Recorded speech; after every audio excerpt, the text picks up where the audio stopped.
Vamos à palavra de Deus. Lucas, Evangelho de Lucas, capítulo de número 4. Evangelho de Lucas, capítulo de número 4. Nós já estamos, essa é a quinta semana que nós estamos ministrando em Lucas. Ministramos Jesus no barco, acalmando a tempestade, Ele está no controle. Ministramos sobre a filha de Jairo, não desistir. Ministramos sobre a tentação de Jesus, que está no seu coração. E ministramos domingo passado, Jesus no templo com 12 anos, que foi quando a gente falou sobre encontrar Jesus. Hoje nós vamos falar sobre a necessidade de fé. A necessidade de fé. A vida cristã exige de nós uma necessidade de fé. Hebreus capítulo 11, verso 6, vai dizer que sem fé é impossível agradar a Deus. É necessário que todo aquele que se aproxime dEle, creia que Ele existe e é aquele que premia aquele que o busca. A fé é uma exigência da vida cristã. Para crer na Bíblia como a palavra de Deus, fé. Para crer em salvação, fé. E a fé independe das circunstâncias e do ambiente. A fé é uma necessidade para continuar caminhando na vida cristã. É uma exigência para aqueles que se aproximam de Deus. Crer que Ele existe. E no Evangelho de Lucas, no verso de número 14, logo depois de Jesus ter startado o seu ministério, ter dado início ao seu ministério com 30 anos, ele é batizado nas águas por João, depois ele vai ser levado ao deserto e ali ele é provado. E depois que ele é provado no deserto, como o pessoal conhece como a tentação do deserto, ele coloca para fora o que está dentro dele, e o que está dentro dele é a palavra. O verso 14 diz que logo depois do poder do Espírito, ele volta a Galileia. Galileia que ele volta é porque se ele volta, ele veio de lá. E se ele veio de lá, porque em Mateus está escrito que ele escolheu Cafarnaum para ser o lugar onde ele morava. Então ele foi morar em Cafarnaum. Cafarnaum é um local na Galileia, por isso que Jesus é chamado de Galileu, que ele realizou 70% dos seus milagres. Os milagres de Jesus, 70% foi realizado ali em Cafarnaum. Ele morava lá, realizava seus milagres lá. E lá era uma cidade que recebia muitas caravanas. Então, essas caravanas, vendo, ouvindo, sabendo, tendo conhecimento dos milagres que ali eram conhecidos, elas quando saíam de lá, elas espalhavam por todo Israel a notícia de que havia lá um profeta. Jesus realiza milagres. E Lucas capítulo 4, versículo 14, diz que a sua fama correu toda a cidade. A sua fama percorria toda a cidade. Todo mundo agora sabe que um profeta está entre nós. No verso de número 16, está escrito que Jesus foi a Nazaré, aonde tinha sido criado. Diz assim, indo para Nazaré, onde fora criado. Entrou num sábado na sinagoga, segundo o costume, levantou-se para ler. Indo a Nazaré. Por que Nazaré? Porque Nazaré é onde moravam os seus pais. Neste caso, aos 30 anos, a história relata que José com certeza já havia falecido. Havia apenas Maria e Jesus, inclusive, deve ter sido arrimo de família, porque está escrito também que ele era carpinteiro. E por causa disso, ele herda como primogênito a profissão do pai, e com certeza deve ter cuidado da família, até ter alcançado a idade dos 30 anos, quando ele decidiu, então, sair de Nazaré, e por exercício do seu ministério, ele decide, então, morar em Cafarnaum. Jesus, porém, o texto diz que ele vai a Nazaré, indo para Nazaré. Por que indo para Nazaré? Porque ele vai visitar os pais, no caso Maria, ele vai visitar os irmãos, ele vai visitar as irmãs, ele vai visitar a sua família. E nesta visita que ele vai fazer, eu aprendo já aqui alguma coisa, que nós não podemos, de forma alguma, nos desconectar da nossa família. Porque se o próprio Jesus, em exercício a sua missão, ele vai a Nazaré para visitar a família, é óbvio que nós também não podemos desconectar da família. A família, para nós, é algo muito importante. A Bíblia, ela estabelece que a vida cristã é uma vida onde nós valorizamos o cônjuge, onde nós valorizamos os filhos, onde os filhos honram os pais. Há um princípio estabelecido. Às vezes, por causa da fé, tem muita gente que corta laços com a família. E olha que a Bíblia vai dizer que os irmãos de Jesus não criam nele. Por quê? Porque a Bíblia vai dizer também que somente depois que ele ressuscita é que seus irmãos passaram a crer nele. Jesus tinha irmãos, inclusive Marcos, porque esse texto de que ele está indo a Nazaré, tanto está em Marcos como está em Mateus.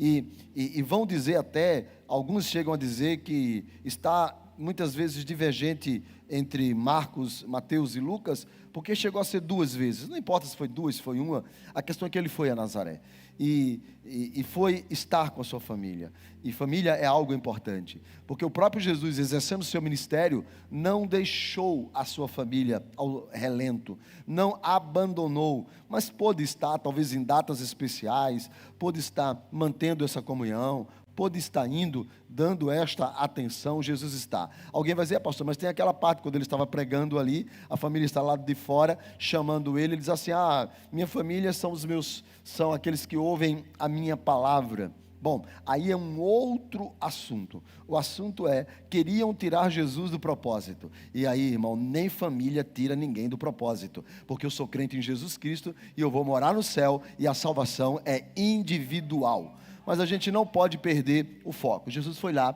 visitar a família. Quando Jesus foi visitar a família, indo a Nazaré, onde ele fora criado, diz o texto que num sábado ele foi na sinagoga. Então entrou num dia de sábado, segundo o costume, na sinagoga, não é? E por que ele foi à sinagoga? Porque Jesus era crente. Simples assim. Porque, irmão, deixa eu dizer uma coisa para você. A sinagoga aí é mais ou menos a ideia de igreja. Nesse tempo havia o templo. Era lá que eles ofereciam sacrifícios. Era lá que havia o sacerdote. Era lá que nas escadarias eles cantavam. Mas as sinagogas ficavam nas cidades, eram espalhadas nas cidades. E elas tinham um único propósito. Era o propósito de ler as Escrituras. Era de que as pessoas aprendessem sobre a palavra de Deus. Jesus vai lá, diz o texto, segundo o costume, ele levanta-se para ler as Escrituras. Então Jesus está lá, ele vai a Nazaré, onde ele fora criado, no sábado, ele entra na sinagoga, segundo o costume, e ele levanta-se para ler. E por quê? E que costume é esse?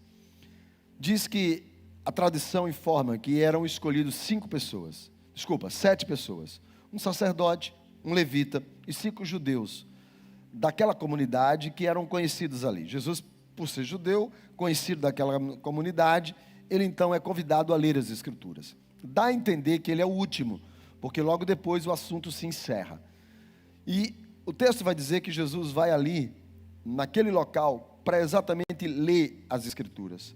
Irmãos, quem é crente vai para a igreja, pode ter certeza disso. Lugar de crente não é assistindo o culto em casa, pode estar em casa assistindo o culto, pode ser exceção, mas não pode virar regra. O costume tem que ser estar na igreja. Sabe, deixa eu dizer uma coisa para você, tem muita gente na igreja, que está na igreja, frequentando a igreja, participando da igreja, mas não é salvo. Agora, é impossível que alguém que é salvo, crente em Jesus, não frequente uma igreja. Porque a igreja é o lugar da comunhão, da presença do Espírito. Na igreja, irmãos, o assunto aqui não é política, o assunto não é coach, o assunto não é ensino de como você melhorar de vida ou passar para a próxima etapa. O assunto da igreja é a Bíblia Sagrada, irmãos. É a Bíblia é o assunto da igreja. As músicas cantadas de adoração têm a palavra como base. As orações são feitas em nome de Jesus.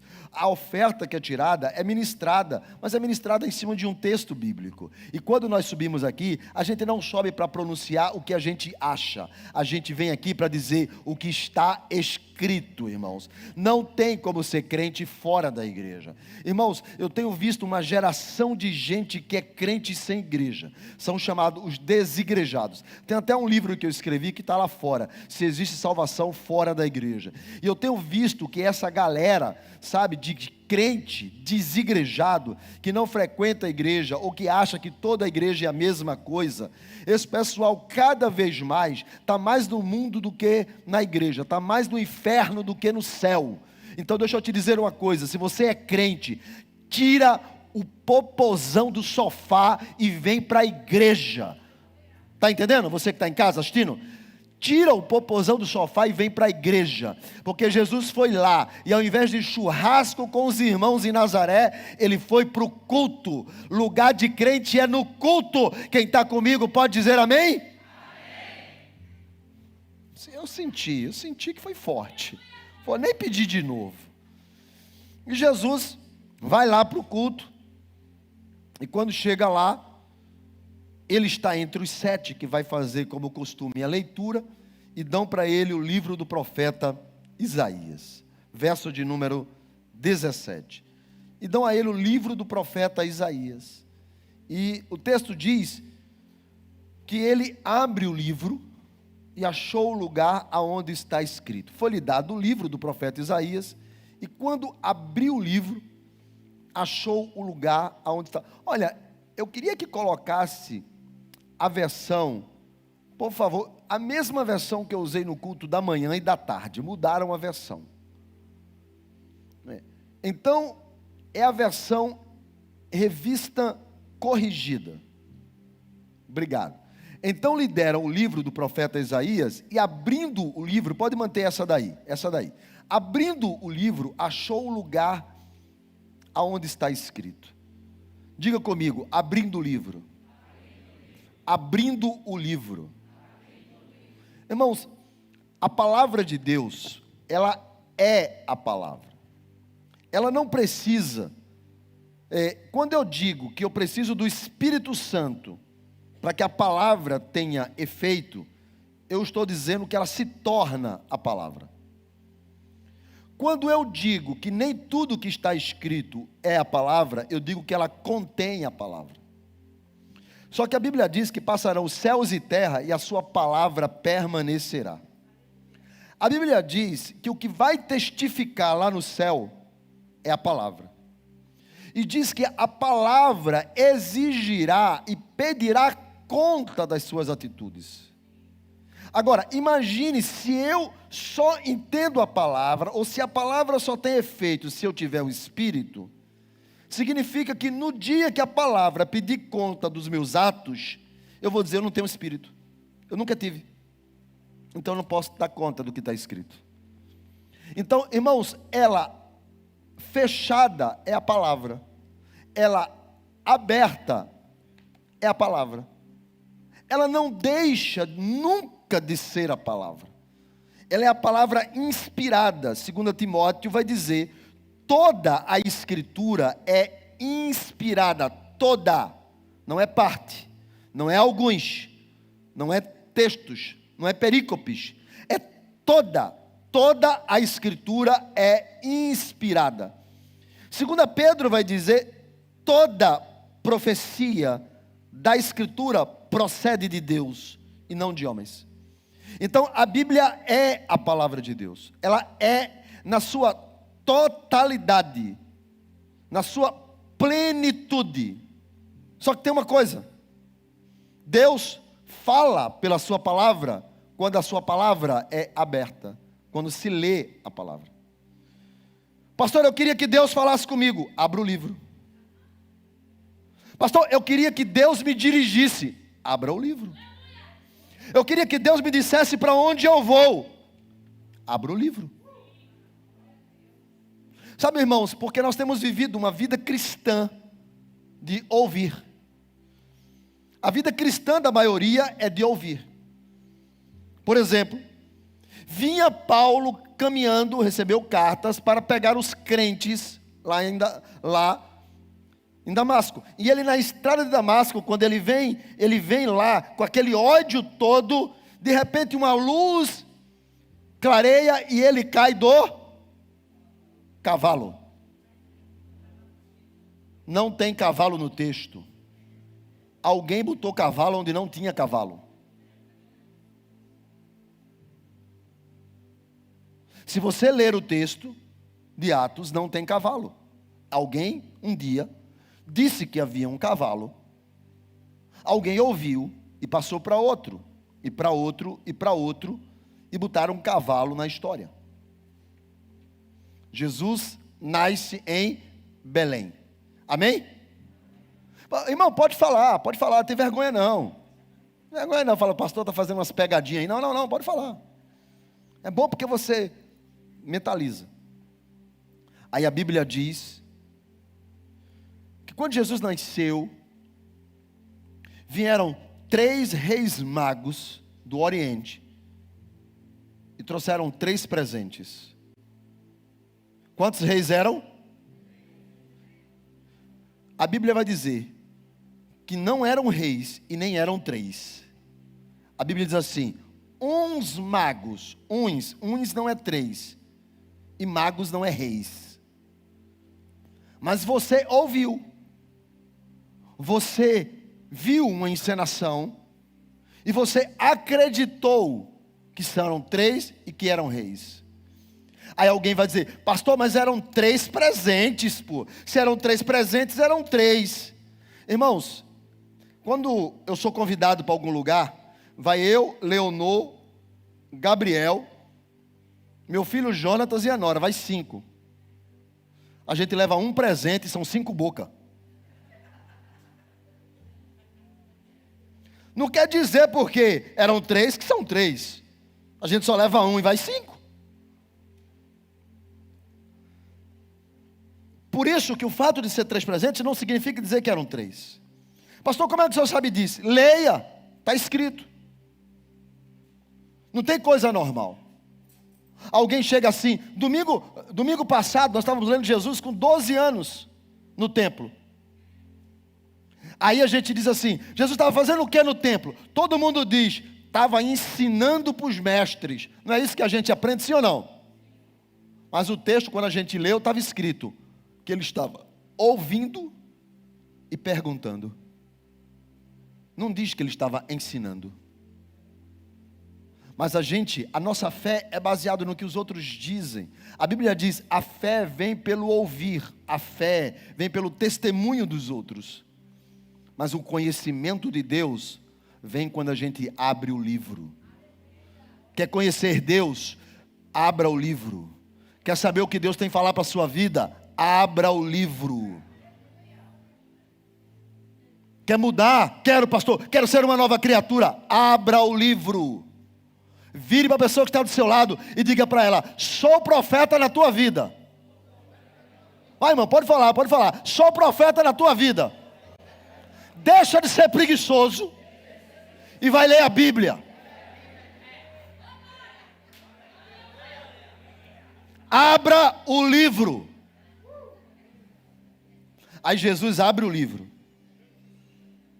Achou um texto aonde estava escrito. Ajuda, Jesus. Ajuda. Ajuda aí a irmã. Isso, ajuda aí. Achou o lugar aonde estava escrito. Ele achou porque ele sabia onde estava. Quem não sabe aonde está, não acha nada. Ele achou porque sabia que ali estava. Quem não sabe o que procurar, irmãos, qualquer coisa serve. E por isso tem muita gente sendo enganado, porque não sabe o que procurar, o que entregar para ele está bom. Mas se ele achou aonde estava escrito e ele leu, porque ele já tinha lido. As pessoas não podem viver dizendo: pastor, eu acho. As pessoas têm que viver dizendo: está escrito. Quem está entendendo, diga amém. E olha o que é que ele diz no verso de número 18: o Espírito do Senhor está sobre mim. Sobre mim. Essa expressão sobre quer dizer, está se movendo em mim, está em cima de mim, está me impulsionando, está me conduzindo, está me instruindo, está sobre mim. Números capítulo 11, vai dizer que Moisés está cansado, e ele fala com Deus, fala: Deus, é muito puxado liderar 2 milhões de gente, eu estou cansado, sozinho eu não consigo, é pesado demais. A Bíblia diz que o Senhor diz assim: escolha 70 homens, porque eu vou tirar do Espírito que está sobre você, e vou colocar sobre eles. Sobre quer dizer, vou me mover neles, vou conduzir eles, vou impulsionar eles, vou dirigir eles, vou instruir eles. Então Jesus abre o livro e diz: o Espírito está sobre mim. Ou seja, Jesus está dizendo: a Bíblia, a letra sozinho mata, precisa do Espírito. Mas o Espírito sozinho enlouquece, as pessoas ficam perdidas, ficam marchando na terra, feito canguru. Ele diz: você precisa da palavra e do Espírito. Você precisa do Espírito e da palavra. Porque senão você fica seco, ou você afunda sem entender, sem ter nada para sustentar você andando sobre as águas. Então Jesus diz: você precisa da palavra e do Espírito. O Espírito está sobre mim. Eu preciso. Pastor, como é que tem fé? Bíblia. Pastor, como é que eu me alimento da fé? Bíblia. Pastor, como é que a fé toma meu coração? Bíblia. Abro o livro, abro o livro, abro o livro, abro o livro, abro o livro, abro o livro, abro o livro, abro o livro. Abro o livro na segunda, abro o livro na terça, abro o livro na quarta, abro o livro no domingo, abro o livro. Não, pastor, eu abro o livro quando eu venho para o culto. Não, irmãos. Abro o livro na segunda, na terça, na quarta, na quinta, na sexta, no sábado. Abra o livro se você quer que Deus fale com você. Quem está entendendo, diga amém. Irmão, se você não aprendeu nada, se você não aprender nada nessa mensagem, mas você sair daqui dizendo assim: eu preciso aprender a abrir o livro, cumprir o meu papel. Abra o livro. Jesus então ele vai ler o texto de Isaías 61, 1 e 2. Isaías 61, 1 e 2. O texto que ele lê nos versículos 18 e 19 é Isaías 61, 1 e 2.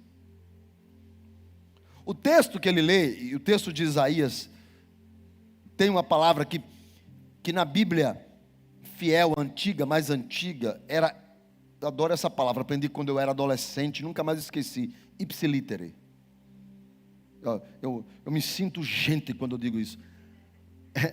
Ou seja, da mesma forma, igual. Né? Não podia dizer igual, porque o cara fala ipsilítere, só para poder dizer, sabe essa palavra. Aí, igual Isaías, da mesma forma. Mas as versões mais atuais cortaram algumas coisas. Mas isso é um outro assunto. Por isso que eu vou pegar Isaías 61, 1 e 2, que é onde ele achou e leu. E o texto diz assim: o Espírito do Senhor está sobre mim, porque o Senhor me ungiu, marcou, escolheu, para pregar boas novas, trazer boas notícias, pregar boas novas, dar uma notícia extraordinária. Deus me escolheu para dar uma notícia extraordinária aos quebrantados. Diga: quebrantados. De novo. Mais uma vez, bem forte, quebrantados. Ele me ensinou, ele me enviou para trazer uma boa notícia aos quebrantados. E ainda acrescenta: enviou-me para curar os quebrantados de coração. corações quebrados. A palavra quebrantados é chabar no hebraico. Você não precisa saber hebraico, nem eu. Eu li, ouvi e decorei. Mas o significado sim. Destruído, esmagado, quebrado, despedaçado, ferido, destroçado, rasgado, esmiuçado, coração quebrado. Quando que um coração é quebrado? Porque ele diz: o Senhor me enviou para curar corações quebrados. Porque todo demais texto, libertação cativo, libertação de oprimido, tudo isso tem a ver com o coração quebrado. Ele me enviou para coração quebrado. Sabe quando um coração é quebrado? Quando você aposta todas as suas fichas em alguém e ela te decepciona. Sabe quando você tem um coração quebrado? Quando a última pessoa que você pensava que ia te trair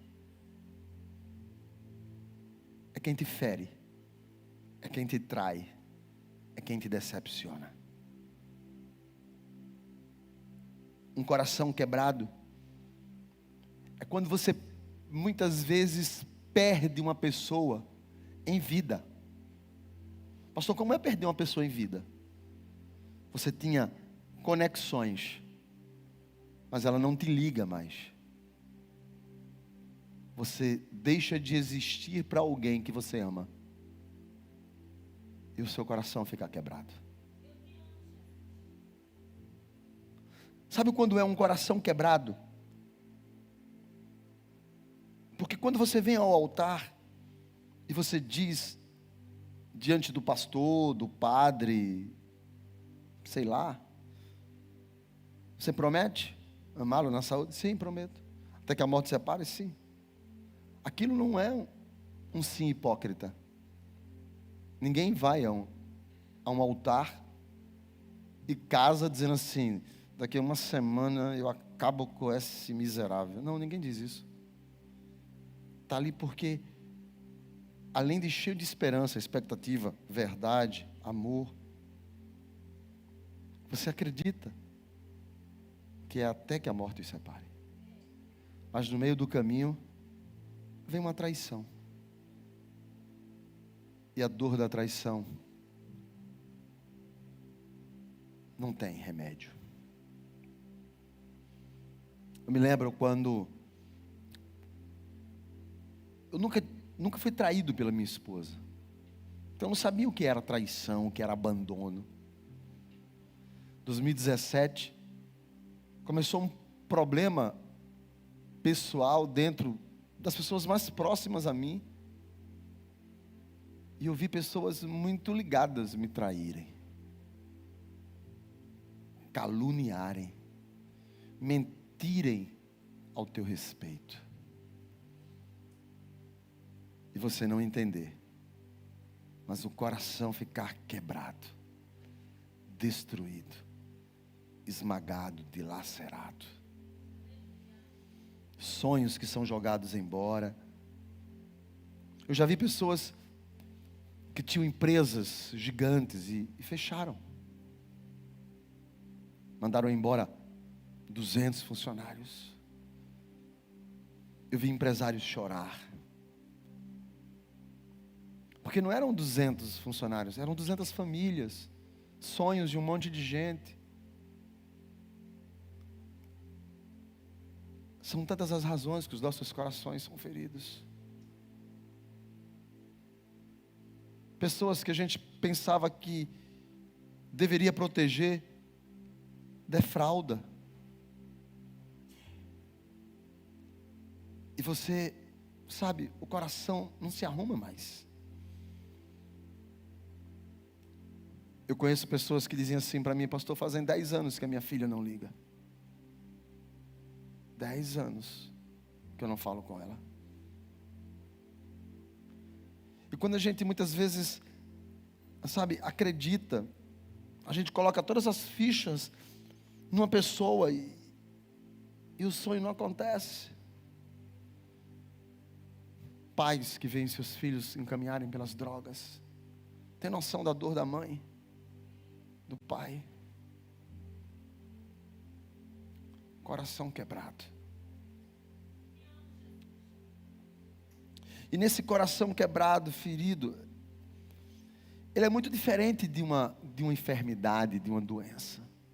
Muito, muito diferente. Porque quando você leva um corte, eu por exemplo, quando eu era pequeno, tinha 6 anos, ou seja, mais de 40, né? Mais de 40 e tantos anos. Eu tinha, acho que 7, 8, sei lá quantos anos eu tinha. Mas eu sei que eu era um pivetezinho. E começaram a brincar lá na rua. Eu era o menor ali com o pessoal. Começaram a brincar lá na rua de cuscuz. Não sei se você sabe o que é isso. Faz um bolo de terra, aí bota um pau assim em cima, e todo mundo vai tirando um pouquinho de terra. Você sabe o que é isso que eu estou falando, sabe? Aí vai tirando um pouquinho de terra. Aí quando você tira a terra, que o cuscuz desmonta, que a vara que está ali cai, se for você, é babau. Aí, eu pivetezinho, foi minha vez, aí quando eu puxei, a galera, pega! Eu corri. A minha tia morava perto. E eu corri, e aí o portão estava fechado, e eu precisava pular o portão. Quando eu meti a mão aqui no portão, o portão tinha aquelas varetas ele entrou aqui, rasgando, e eu fiquei pendurado no negócio. E aí ficou lá rasgado aqui minha mão. Aí a minha tia Janice, chamaram ela, e aí foi um problema para tirar, depois levar. Eu cresci com uma marca aqui. Hoje ela é bem pequenininha, porque a mão cresceu, e enfim, o sol. Mas eu ainda tenho uma marca. Só que eu pego nessa marca, eu não sinto nada. Eu não lembro de nada. A dor física, ela passa. A dor da alma, não. O que te fizeram, fica lá. Que te machucaram, fica lá. O coração quebrado, destroçado, você sente um cheiro, você lembra. Você bota uma roupa, você lembra. Você vai a um local, você lembra. Você come uma comida, você lembra. Não tem remédio, não tem psicólogo, não tem psiquiatra, não tem remédio. O coração está quebrado. Os médicos dizem que isso de uma certa forma é biológico. Eles dizem que coração quebrado dá até para diagnosticar. É como se fosse um ataque de ansiedade. Diz que você tem uma tensão no tórax aqui, um bolo na garganta. Você tem às vezes dores no estômago, quando você lembra. Você tem perda de apetite, insônia, sono quebrado. Você sofre de apatia, você perde o interesse pela vida. Sentimento nostálgico de dor. Mesmo que você lembre de momentos bons, o momento ruim está lá e arrebenta você. Náuseas. Você tem cansaço físico, que não tira você do quarto. Esse é coração quebrado, diz os médicos. E reverbera em dores no corpo. O corpo tem dores. As glândulas pulam.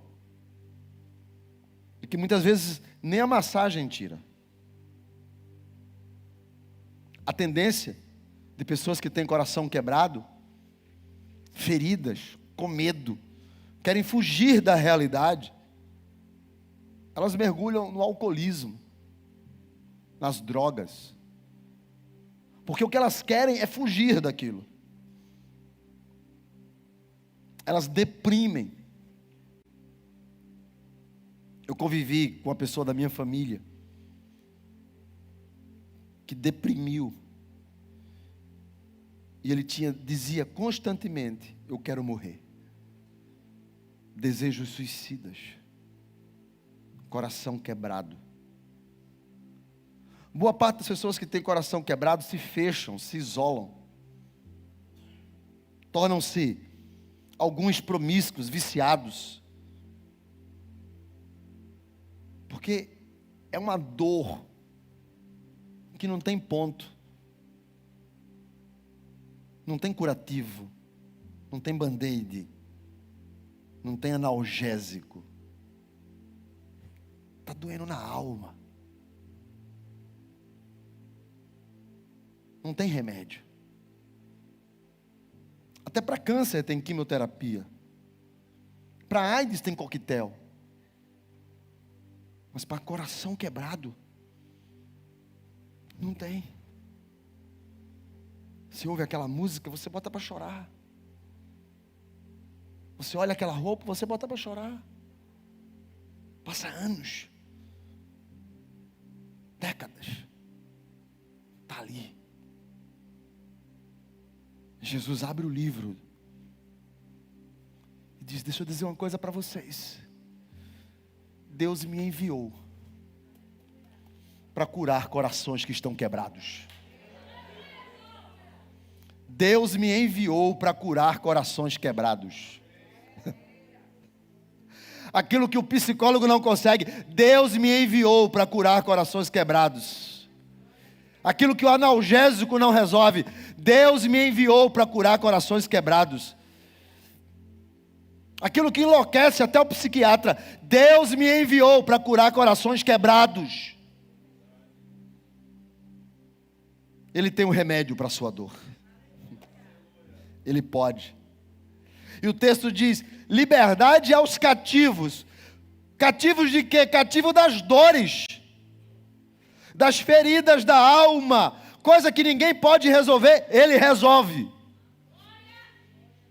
Para dar vista aos cegos. Cegos de quê? De visão? Não, de enxergar uma saída. Ele abre a porta no meio do mar. Liberdade aos oprimidos, porque a dor oprime, mas Ele libera. E Ele ainda diz assim: liberdade aos cativos, e para pregar o ano aceitável do Senhor. O dia em que Deus resolve essa parada e consola a todos os que choram. O ano aceitável do Senhor. Ele está falando do ano do jubileu. Israel passava 50 anos. As pessoas vendiam suas propriedades, as pessoas se tornavam escravos, as pessoas perdiam as coisas. E quando chegava no ano do jubileu, era o ano da restituição. Era o ano que a terra que você perdeu voltava para você, o escravo ficava livre. Era o ano em que Deus colocava as contas em dia. Jesus está dizendo: eu não somente curo o coração quebrado, como eu encho esse coração de esperança, porque Deus vai trazer um tempo novo, um tempo melhor, o ano do jubileu, para quem crer em mim.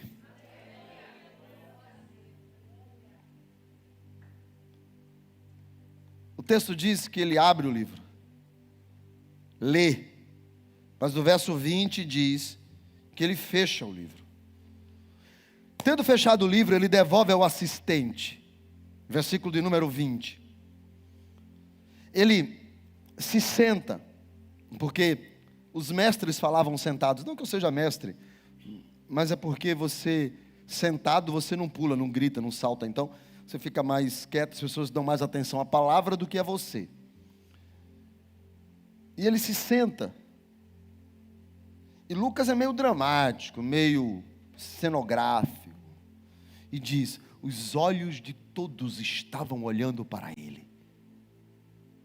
O silêncio, ele fecha o livro, entrega e diz: o dia que os corações quebrados serão curados é hoje. Hoje se cumpre. Hoje é o dia. Hoje, você acabou de ouvir que é hoje. Deus vai lá na ferida da alma e vai curar. Deus vai lá na ferida. Deus vai lá. Pastor, eu fui abusado. Deus vai lá na ferida e vai curar. Pastor, ele me traiu. Deus vai lá na ferida e vai curar. Pastor, ela me traiu. Ele vai lá na ferida e vai curar. Pastor, eu perdi. Você não sabe o que eu perdi. Eu não tenho mais sonho. Eu não tenho mais vontade de caminhar. Eu não tenho mais vontade de viver. Eu não tenho mais vontade de produzir. Eu não tenho mais vontade. Pastor, está doendo. Ele vai lá na ferida. Ele vai lá na ferida. Ele vai lá na ferida. Ele cura corações quebrados. Ele cura corações feridos. Ele vai lá. Ele cura. Deus me enviou, disse Jesus, para curar corações que estão quebrados.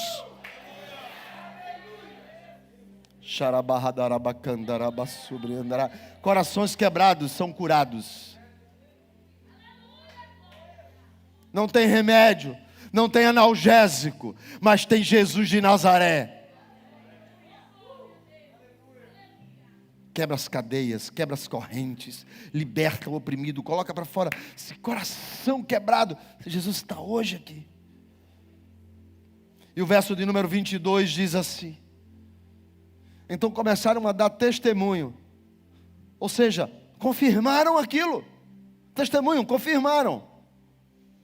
E se maravilhavam das palavras de graça. Se maravilhavam das palavras de graça. Se maravilhavam. Lembram? Maravilhavam? Quem lembra? Maravilhavam. Quando eles viram aquilo, quando eles ouviram aquilo, eles se maravilhavam. Eles, uau! Diz comigo, eles, uau! Ficaram todos embasbacados, atônitos, surpresos. Que palavra é essa? E o texto diz: palavras de graça, de misericórdia, palavras de amor, palavras de libertação, palavras de graça, graça imerecida, graça, não é por mérito, não é por merecimento, não é porque você é melhor do que o outro, não é porque você é especial, não é porque tem curso e pós-graduação, doutorado, ou mora na Avenida Boa Viagem, ou mora em qualquer outro lugar. Não é por mérito, é por graça. E eles ouviram aquela palavra que ecoou, dizendo: coração quebrado, tem cura para você. Coração ferido, tem o bálsamo de Gileade para você. Coração desesperado, há uma esperança para você. Eles ouviram aquilo, graça, e ficaram animados. Era uma sinagoga pentecostal. Começou a arrepiar todo mundo. Ficaram tudo arrepiados. Eu posso imaginar um olhando para o outro já fazendo assim. Porque havia graça naquele lugar. A graça estava ali. Saía dos seus lábios. Tocava nas pessoas. Mexia na alma. Presença. Jesus estava ali na igreja. E a palavra mexia na alma deles. Havia graça. Só que o texto vai dizer: não é esse o filho de José? Os mesmos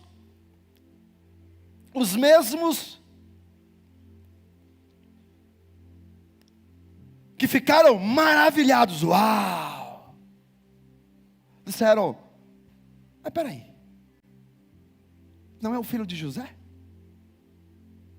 Marcos 6,3 vai dizer assim, Marcos 6,3, não é esse o carpinteiro? Vem cá, ele não é filho de Maria? Que faz uns quitute ali para vender, a gente compra lá nos quitute de Maria. A gente conhece o irmão, Tiago rapaz. Tiago, José, Judas, irmão, filho de José e de Maria, a gente conhece. Simão, rapaz, que vai caçar com a gente conhece. Não é Simão que vai caçar com a gente conhece. Ele não é o irmão deles? As irmãs dele não brincam de amarelinha com as filhas da gente?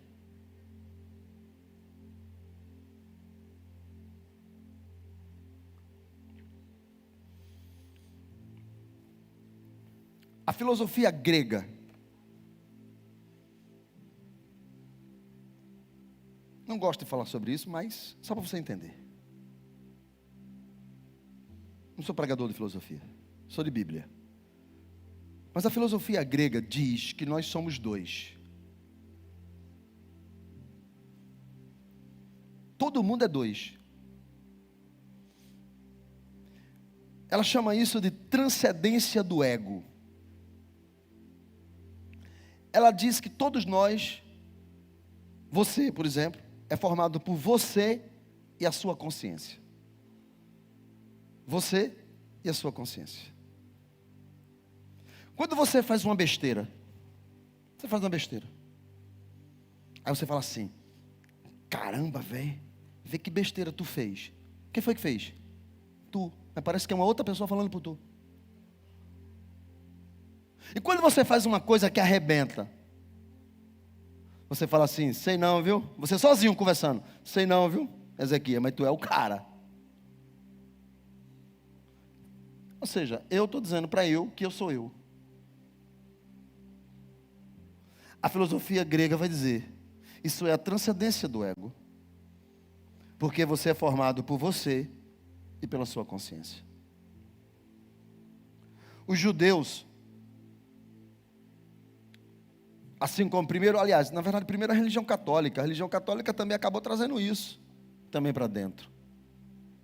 Diz também que você é dois, mas na seguinte questão, você na verdade não é nada, você tem apenas o anjo bonzinho e o anjo mau. Normalmente representado o bonzinho pelo branco e o mau pelo vermelho. Ainda bem que não é preto. Aí eles estão lá. Aí você vai fazer, aí o bonzinho diz assim, não pisa aí não, não pisa aí não, não pisa aí não, você vai se ferir.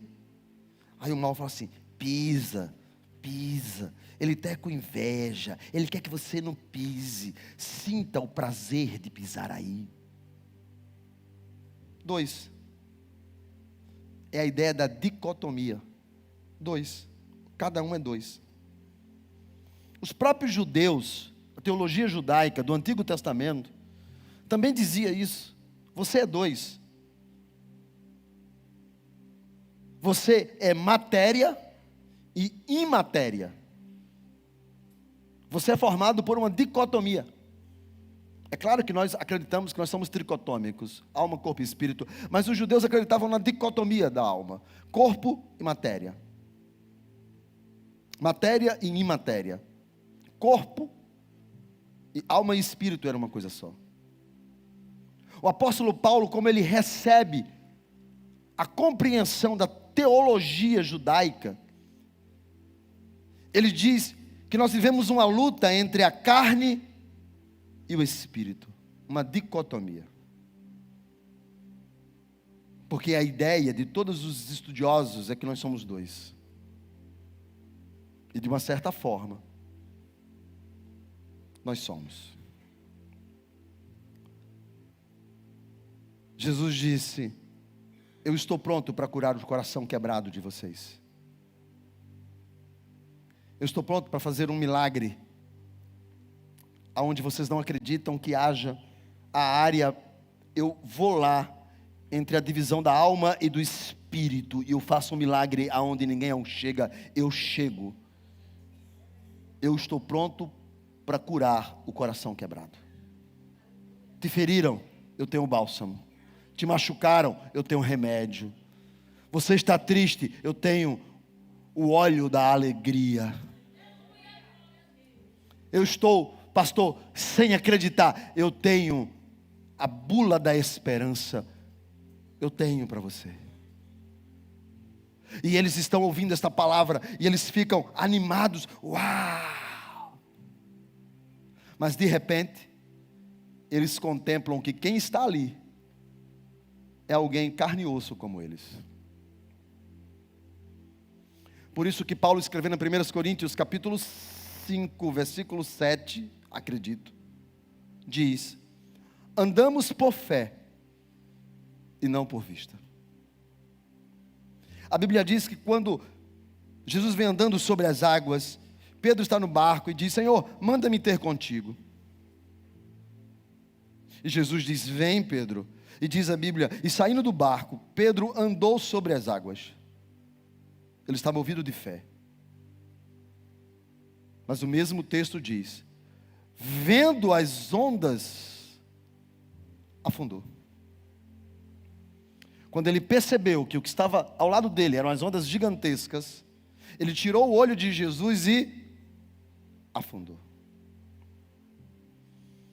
De forma dicotômica, todos nós temos a nossa fé colocada em prova em tudo. Jesus está aqui dizendo: eu tenho poder. Eu tenho poder. E quantos creem que Ele tem poder aqui? Diga amém. Ele está dizendo: eu tenho poder. O Espírito de Deus me ungiu para fazer algo que ninguém pode fazer. Curar corações quebrados. Ele me ungiu para curar corações quebrados. Eu tenho poder para fazer isso. Ele tem poder. Ele tem poder para restaurar casamentos. Quem crê aqui, diga amém. Amém. Mas e o seu casamento? Ele tem poder? Ele tem poder para libertar qualquer um das drogas. Quem crê nisso, diga amém. Amém. Mas e você? Ele tem poder?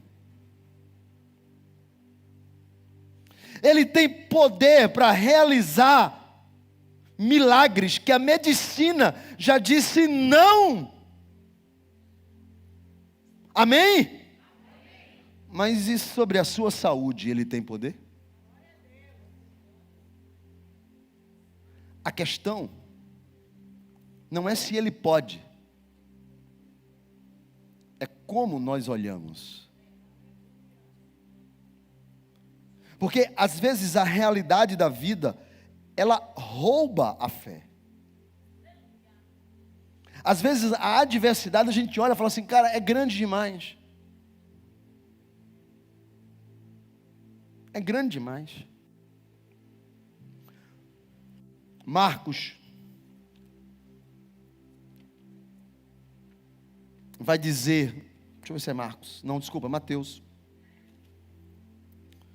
Mateus 13:58, eu ia dizer Marcos, mas Mateus 13:58 diz assim: Ele não fez ali muitos milagres, por causa da incredulidade deles. Olha o que é que diz o texto de Lucas, coloque Lucas 4:23. Disse-lhe Jesus: sem dúvida, vocês vão citar o seguinte versículo, ou o seguinte provérbio: médico, cura-te a ti mesmo. Por que vocês estão dizendo isso? Jesus vai dizer: porque vocês ouviram os milagres que eu fiz em Cafarnaum. E vocês estão querendo que esse milagre lá de Cafarnaum aconteça aqui também na terra de vocês. Você quer que isso aconteça, sim ou não? Você quer que o milagre aconteça na sua vida, sim ou não? Na sua casa, na sua família, sim ou não? Jesus está dizendo: vocês ouviram já que eu fiz em outros lugares. Quem já não ouviu aqui o quanto que Jesus já fez na vida de outras pessoas? E Jesus está dizendo: vocês querem que eu faça isso aqui? Vocês querem que eu faça isso aqui? Aí Jesus então vai dar para eles dois exemplos. Jesus disse: mas tem um problema. É que o profeta, quando ele é conhecido na sua própria terra,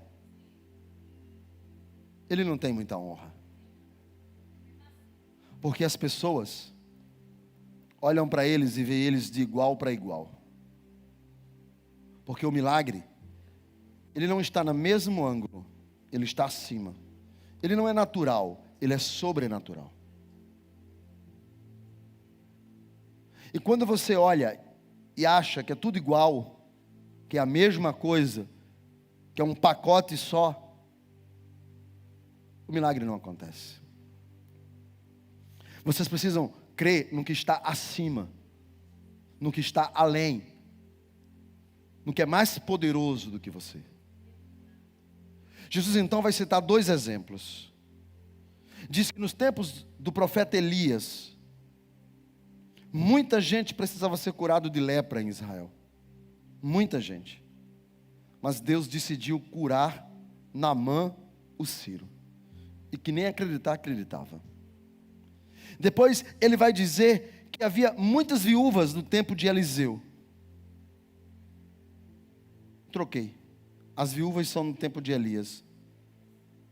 E Naamã é no tempo de Eliseu. Havia muitas viúvas no tempo de Elias. Mas Deus decidiu curar Naamã, o sírio. E que havia muitas viúvas no tempo de Eliseu. Troquei de novo. No tempo de Elias. Mas Deus decidiu alimentar a viúva de Sarepta. O que é que Jesus está dizendo?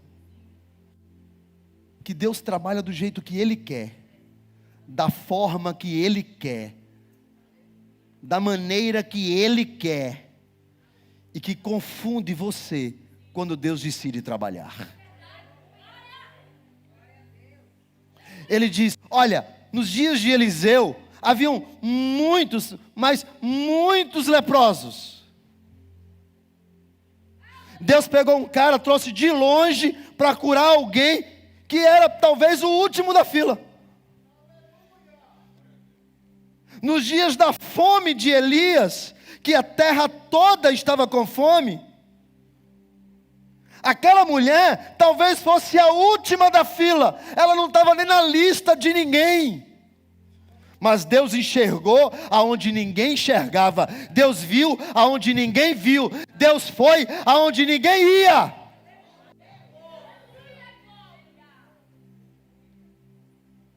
Jesus está dizendo: fé é coisa de louco. Fé é coisa de doido. Milagre não se explica.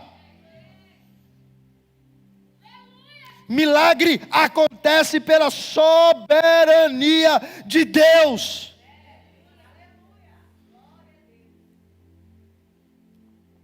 Senhor, vou para uma cirurgia, usa a mão dos médicos. Deixa eu te falar uma coisa, isso não é milagre. É a capacidade do médico que ele teve de te operar. Está querendo fazer emenda no milagre? Milagre é quando você chegar lá, no local da cirurgia, e o médico vai chegar e diz assim: e a cirurgia? Não precisa, o que estava aqui desapareceu. Isso é milagre. Mas as pessoas estão querendo fazer uma emenda no milagre.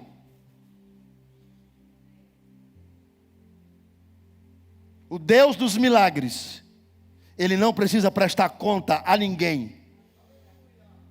Quando Ele decide fazer, Ele faz. E Ele é poderoso para fazer. Porque aquele que cura coração quebrado, Ele cura qualquer coisa. Ele salva, Ele liberta, Ele transforma, Ele modifica, Ele faz aquilo que ninguém espera, pensa ou imagina, Ele faz. Ele cura lá, Ele cura Naamã de lepra e Ele alimenta a viúva. Não emenda milagre. Milagre é milagre. Aí Jesus chega para eles e conta a história. Mas quando Jesus diz isso, que vai agir, que opera, que é poderoso, que Deus pode fazer, mas não da maneira que você espera. Olha o que diz o verso de número 28. Todo mundo na sinagoga se encheu de ira.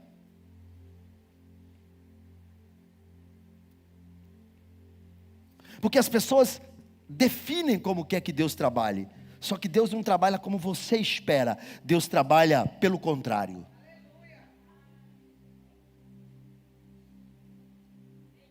E por isso que é aquele texto lá de Mateus, citei lá o 11. Agora é a hora de soltar. Que ele não fez ali milagres por causa da incredulidade das pessoas. Deixa eu dizer uma coisa para você. Eu tenho visto um evangelho muito fácil. Eu já vi muita gente dizer assim: abra a mão para receber, Deus está fazendo, Ele vai agir agora, ela toma aí, recebe, e não sei o que, e toma para lá, e toma para cá, e tal. Aí não acontece. De quem é a culpa? É tua que não creu. É ou não é? É muito fácil desse jeito. É muito fácil.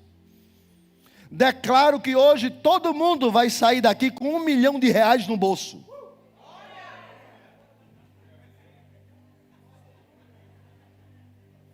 Mas irmão, isso é só para quem crê. Por que tu não vai sair? Porque não crê. De quem é a culpa? Tua.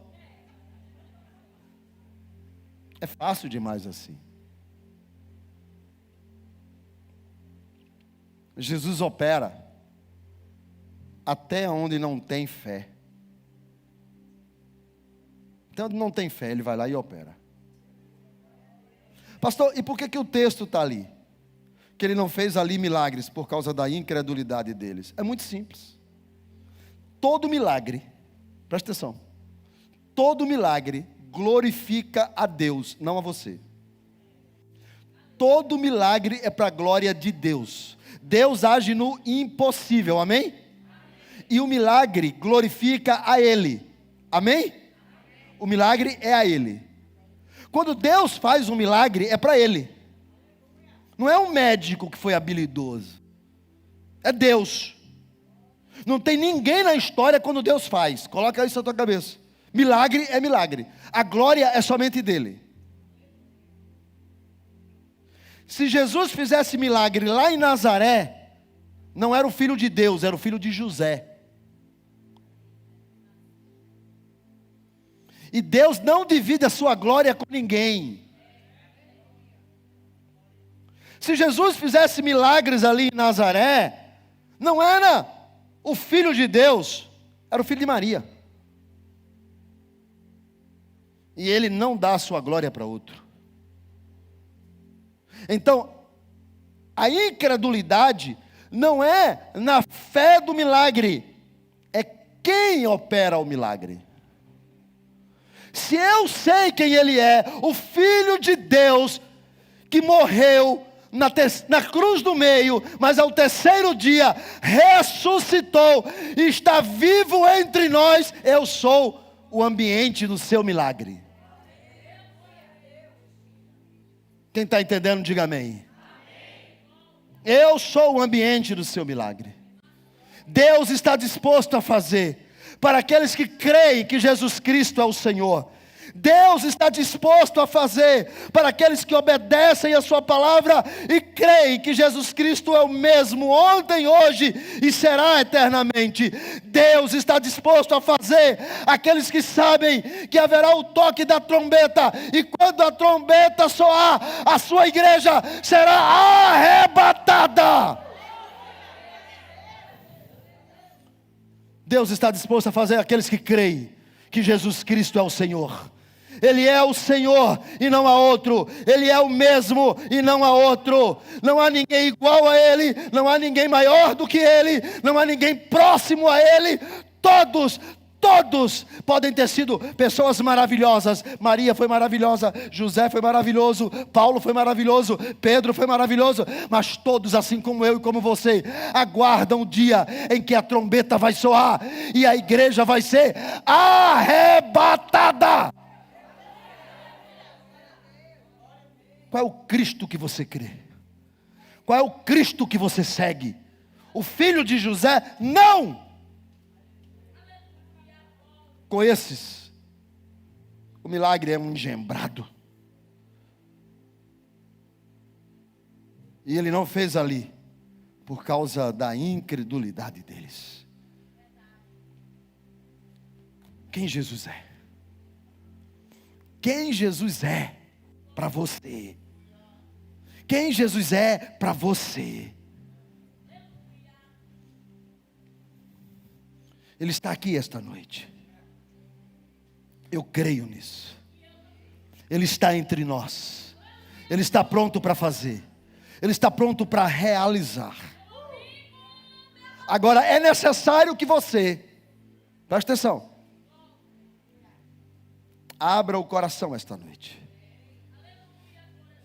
Ele está disposto para salvar? Sim, pastor, Ele salva. Ele transforma.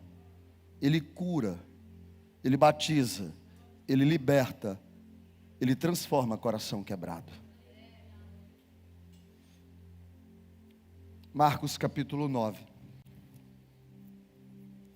Tem uma história que eu amo muito. Eu gosto. É a história do pai de um filho lunático. Por que ele é chamado de lunático? Porque naquela época acreditavam que as fases da lua interferiam no rapaz. Por isso que ele é chamado de lunático, porque as fases da lua interferiam nele. Mas, olhando para os dias de hoje, ele seria um epilético. Sofreria de epilepsia. E quando o texto relata que Jesus sobe ao monte da transfiguração, Jesus leva 3 discípulos com ele: Pedro, João e Tiago. Ao subir o monte da transfiguração, 9 outros discípulos ficam embaixo, e eu posso imaginar que eles ficaram chateados. Por que Jesus escolheu os 3 e não nós? E eles estão meio chateados, crente mimizento, crente muito mimizento, e eles estão chateados. E quando eles estão lá em cima, aqui embaixo tem alguma coisa que está acontecendo, porque os discípulos estão discutindo sobre política. E onde tem política, Jesus não está. E eles estavam discutindo sobre política ali, falando de um assunto, falando de outro. Será que ele vai trazer o reino de Israel de volta? Será que ele vai libertar o seu povo? Será que ele vai vir com a espada? Como se eles estão discutindo ali sobre o governo romano sobre Israel. Quando chega um pai trazendo um filho, e ele está trazendo um filho, e a multidão está em volta, eu posso imaginar, conjecturar, ele dá licença, e ele chega diante dos discípulos, e ele diz: vocês poderiam, por favor, orar pelo meu filho? Porque tem hora que ele cai no fogo, tem hora que ele cai na água, tem hora que ele embola, enrola, espuma. E eu sofro com esse menino desde criança. Ele já é um homem, já é um rapaz. Mas eu, como pai, meu único filho, eu preciso cuidar dele, é meu filho. E os discípulos, eu posso imaginar, já começaram a orar por ele. Vamos impor as mãos. Aqui grupo de 4 em 4. Aqui, vamos lá, vamos orar e tal, e tal. E o outro Barnabé deve ter virado para Filipe: precisa esse óleo está aqui. Aí, dá um banho de óleo no menino. E nada.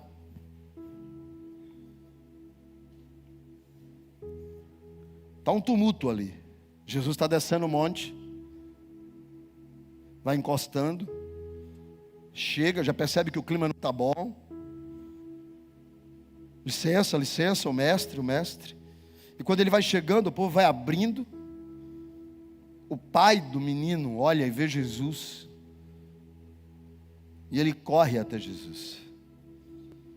E ele pergunta para Jesus: Senhor, tu podes curar meu filho? Tu podes? Jesus olha para ele e muda a pergunta. Porque ele diz assim: será que tu podes curar meu filho? E Jesus pergunta para o pai: tu podes crer que eu posso? Porque não é sobre se eu posso fazer, é se você pode crer. Você pode crer? Você pode crer que Jesus pode operar na vida de vocês? Você pode crer que Jesus pode operar na sua casa?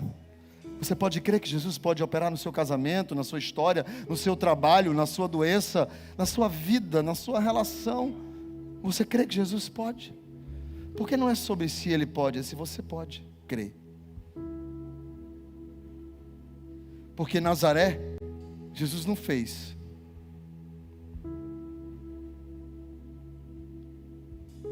O pai do menino olha para ele. E a resposta mais sincera que eu conheço em toda a Bíblia. O pai está cansado de sofrer.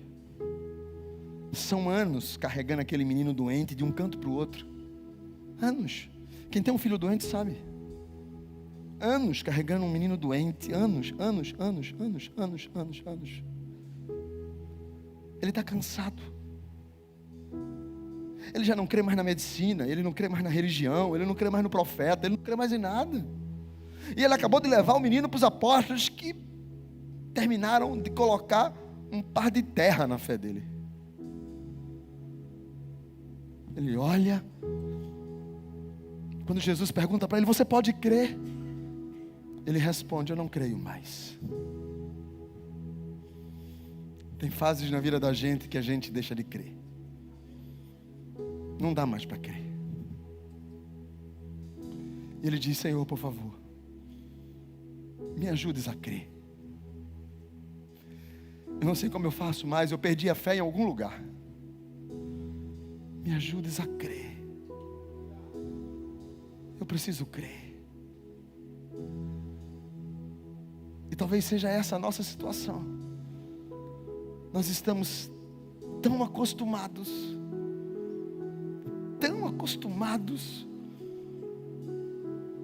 com essa nossa vida cristã, que parece que a gente está na igreja de Nazaré. Jesus está ali, pronto para fazer o milagre, mas a gente está, sei lá, seco, cru, olhando como se fosse mais um culto, como se fosse mais um momento, como se fosse mais um instante, como se fosse mais uma coisa. E Jesus está ali olhando. E eles não estão crendo que o milagre está na frente deles. Jesus está aqui esta noite. Eu creio nisso. Andando entre nós. Passeando entre o seu povo. Ele está aqui esta noite. Fique de pé. Ele está aqui entre nós. Ele está aqui entre nós. Você pode dizer: pastor, eu não creio mais. Seja sincero como o pai daquele menino. Diga: Senhor, me ajude a crer nesta noite. Me ajude a crer esta noite. Me ajude a crer esta noite. Eu quero crer. Eu quero crer que o Senhor pode fazer. Eu quero crer que o Senhor pode fazer. Abra o seu coração esta noite. Abra o seu coração esta noite. Me ajude a crer. Me ajude a crer. Me ajude a crer. Ó Deus do impossível. Ó Deus imutável. Me ajude a crer.